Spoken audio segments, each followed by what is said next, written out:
Народная любимица Наталья Крачковская в канун своего 75-летия сыграла в Казани в трагикомедии «Моя бабушка моложе меня».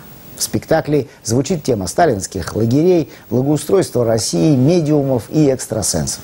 Пьеса Эдуарда Федотова «Неистовая Анастасия», а именно по ней поставлен спектакль, рассказывает о 3 поколениях одной московской семьи. И у каждого из этих поколений свои идеалы и кумиры. А чертовщина лишь добавляет дополнительного куража, кажущейся поначалу беззаботной истории, переходящей в серьезный и порой горький разговор о нынешней России.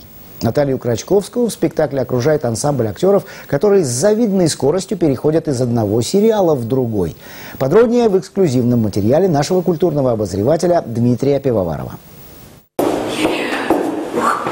Нам рано жить воспоминаниями вслед за Эдитой Пьехой, которая призывала как-то не поддаваться будущим годам, так можно сказать любой участник новых антреприз. Собственно, на это рассчитывают многие. И сами актеры, и зрители, и прокатчики. Спектакль «Моя бабушка моложе меня» – история с превращениями и мистикой, но имеющий и второй метафоричный план, когда представители эпохи расцвета советского кинематографа умело ориентируются и в современных рыночных отношениях. Вообще поэтический, романтический кинематограф, он исчез.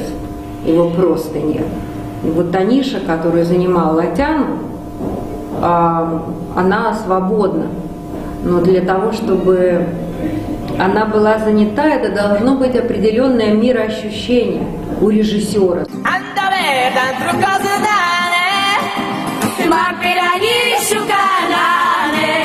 Актриса Светлана Тома играет весьма тиражированный образ времени, помешанную на экстрасенсорике даму, вступающую в контакт со сверхъестественными силами. Это уже продукт нового времени. Прошлое оставило глубокий след и в развитии режиссерской школы. Вот денег-то. Наворовал? Чуть наворовал. Заработал. При советской власти тебя все такие заработки. В раз башку оторвали. Наталья Крачковская играет 87-летнюю бабушку Настю, которая 20 лет провела на Колыме. Социальный подтекст здесь не случайен. Бабушка напоминает молодым о прошлом, которое, несмотря ни на что, дало возможность выжить. Королева комедии считает, что время жанра, который составлял гордость отечественного кино, уже прошло. А сейчас нет комедии. Это не комедия. На уровне табуретки, простите. Это же не комедия. Это безобразие. Вот это что это такое? Я никогда не забуду, как Гайдай говорил: если смеются на съемочной площадке, зритель смеяться не будет. Понимаете? У нас не было этого. А зато зритель хохотал в зале так и с таким удовольствием.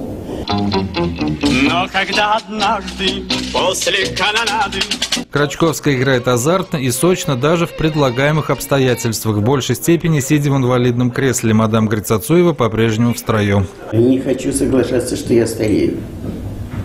Я не старею. В паспорте ошибка. Лет на 20 ошиблись.